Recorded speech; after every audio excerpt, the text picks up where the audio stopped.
রাস্তায় 2 টাকার একটা লোক তোমাকে গালি দিল আর তুমি রেগে গিয়ে তার সাথে রাস্তায় নেমে ঝগড়া শুরু করলে। কনগ্রাচুলেশন, তুমি প্রমাণ করলে তোমার নিজের উপর কোনো কন্ট্রোল নেই।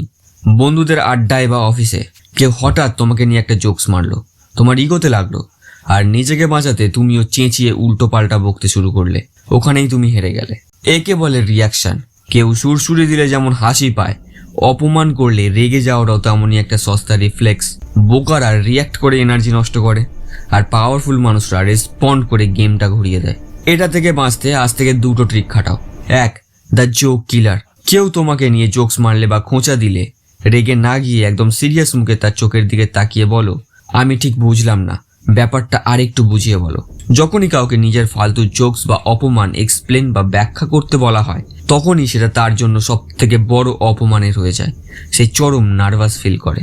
2, দ্য আনবথার্ড পিভাট। কেউ অপমান করলে জাস্ট তার দিকে একবার তাকাও, যেন একটা খুব বোরিং কথা শুনলে। তারপর সাথে সাথে অন্য কারোর দিকে ঘুরে একদম নতুন টপিকে কথা বলা শুরু করো, যেন ওর কথার 2 টাকারও দাম নেই। তোমার এই ইগনোর করাটা তার ইগোকে জ্বালিয়ে ছাই করে দেবে।